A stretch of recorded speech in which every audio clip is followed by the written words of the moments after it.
Hello, everyone, and thank you for joining me on Thoughts with Elise. I made a post earlier today, I think as early as 5 to 6 a.m., talking about domestic violence, and I took us back memory lane where we lost our beloved Osinachi Nwachukwu, the person who sang um, Ikwemi.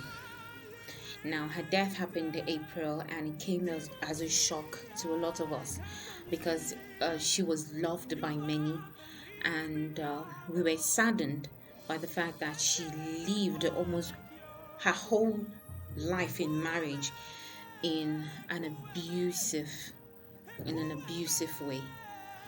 Now, we have a lot of Osinachis that are suffering in their marriages and in their relationships, not having anyone to talk to, or even when they do, what I say, gather the courage to talk to someone. The people they confide in do not really listen to them or do not really help them as they should. Osinachi's death did something that I know would leave with a lot of people. Please ignore the noise in the background. And that is liberating women. Some women who found her death as a momentum to leave, to make a plan and leave. Making a plan is very essential when you're leaving an abusive marriage or an abusive relationship. But then sometimes you just have to just get up and do it. You just have to get up and go. And I found it comforting. That is Osinachi's death. I found it comforting that it liberated a lot of women. It made a lot of women realize that they could be the next Osinachi if they do not take action.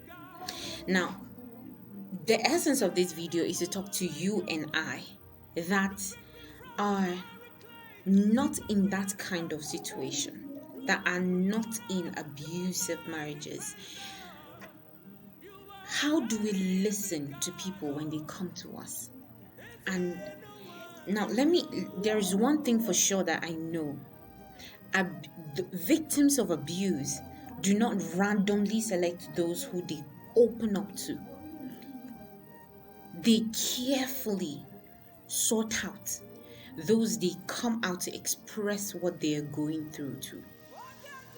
For instance, if I am in an abusive marriage, I don't just meet a random person on the street or a random person in my neighborhood to express my hurt to. No, I look around.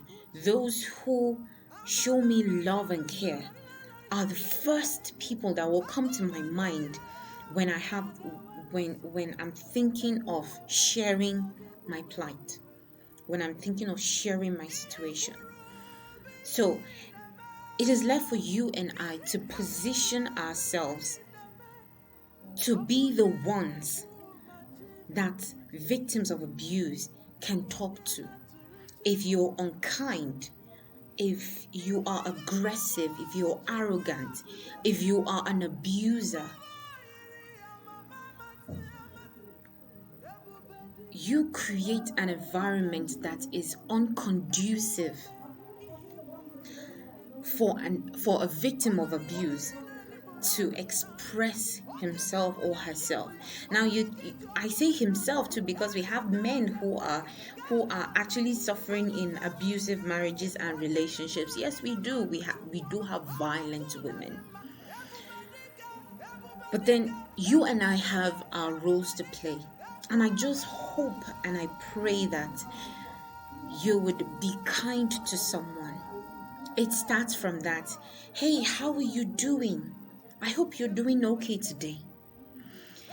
For those who are very sensitive, you can tell when someone is withdrawn. Someone who is lively, all of a sudden is a withdrawn human, doesn't want to associate themselves with people, always rushing to go home or withdrawn from the home. Those people show us signs that they need help. And please, when I'm a Christian, so I'll use this and I'll say, when the Holy Spirit ministers to you that this person needs your help, please draw close to that person and see how you can help. Listen to the person. Just be friendly with the person. That person may be your colleague at work, maybe your co-worker, maybe the person that you do, is it kankari or konkari they used to call it in Hausa? That is like labor work. It could be that person. It could be your classmate. It could be your sister, your auntie, your cousin. It could be your daughter. Let me say this the way it is.